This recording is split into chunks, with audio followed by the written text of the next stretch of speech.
All right, welcome back. Today we have another South African knife, and this is from Herucus Blomerus. He is a fantastic maker and quite genuinely a nice guy. I have never met him in person, but we have messaged back and forth a number of times. I think he's the very first maker to ever comment on one of my videos. There have since been several makers that have commented. However, I believe he was the first when I did a video about one of his knives early on in my channel.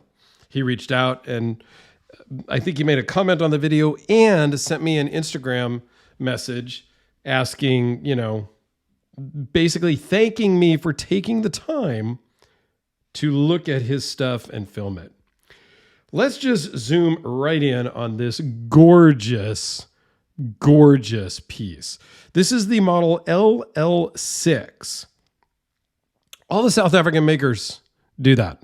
They have names like that. It's confusing. I think it's for liner lock model number 6, I think. It is a top flipper, and that's the least favorite aspect of this knife for me. And there's no pocket clip, but that's okay. We'll get to that. Zirconium bolsters with some texturing and anodizing. G10 and carbon fiber on the scales, which is just beautiful.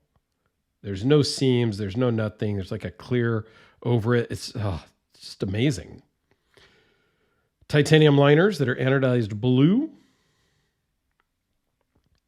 More of the same on the other side.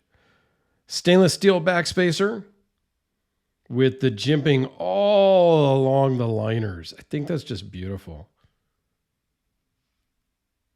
All in all, this thing is gorgeous just sitting there.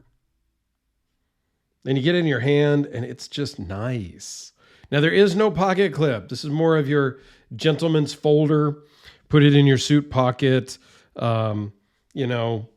Down in your pocket, maybe a slip, if you will, a leather slip or something like that, if you're so inclined.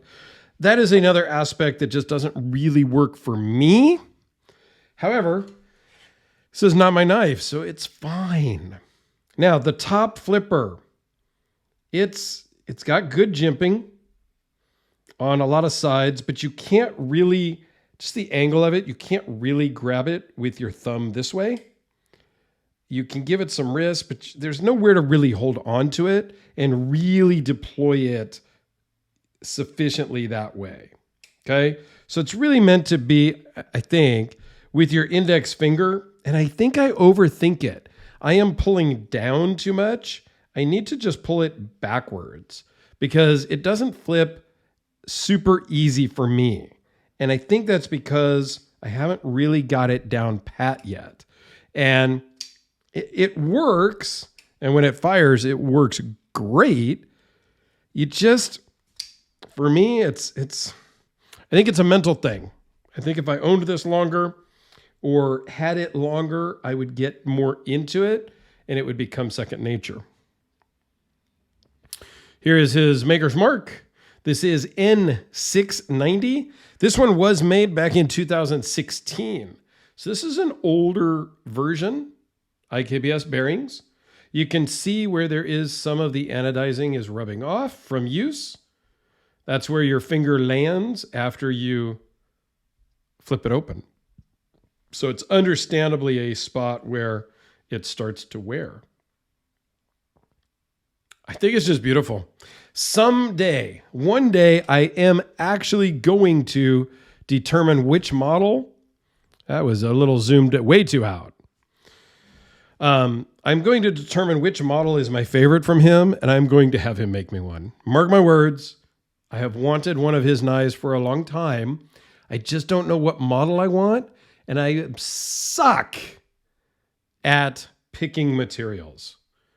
I'm going through that with Ed Kim right now at Red Horse Knife Works on a Hellraiser build, and I just throw ideas at him, and I hope that he takes my big laundry list of ideas and just makes a beautiful knife out of it. And maybe that's what I do with Herucus as well. I don't know. But anyway, Let's talk a little bit about the specs. It's 4 1/8 closed, 7 inches overall. See, that time it flipped really easy. 2.95 inch blade. It's very thin behind the edge at 0.010. Blade thickness is thin as well at 0.114. Weighs in at exactly 4 ounces. Runs on IKBS bearings. It's not drop shut. You got to shake it, which is fine with me. Drop shut is a little bit odd anyway, right? You know, I don't like the guillotine drop shut type blades anyway. So this one works really well for me. Here it is with a Sharpie and the Spyderco Delica. Okay. I own finally one South African knife from Peter Steen. Him and his lovely wife, Joyce, sent this to me as a gift, and I love it.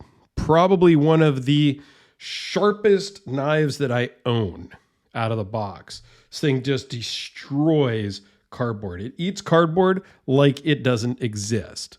So, yeah, super cool. Although I did just do an unboxing of another knife from NB Blades, NB EDC, and it might actually be sharper than that Latch 22 from Peter Steen. Here it is next to the VC Edge interface, another custom with a lot of carbon fiber.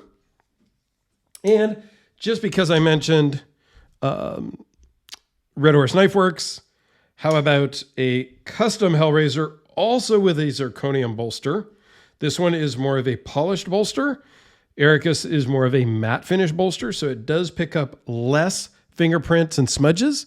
This one is just terrible. Like, I love it, but I don't, because it is such a fingerprint smudge magnet.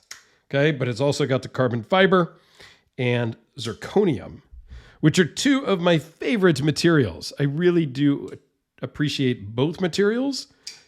Just, it's how they're done. And this pattern with the blue, awesome job, Herucus. Thank you so much, Cliff from Alaska, for sending this to me to check out and share with all of you. Please go check out my South African playlist up in the corner, because they're just, if you don't know about the South African makers, you are missing out. You get a ginormous bang for your buck. You're going to get a true handcrafted quality piece like this way cheaper than you can get anything in America with the same materials and the same fit and finish. You're getting way more for your dollar in South Africa than you are here in the US. You can fight me on that, but it is a fact, and I stand by that. So check out the playlist. I would appreciate it. And reach out to these South African makers. They are great to work with. If they have used the material before, if they can get the material that you want, they will make a knife out of anything. They are just fantastic to work with, talk to, and enjoy. So thanks for watching, everyone. Have yourselves a fantastic day. We'll see you tomorrow.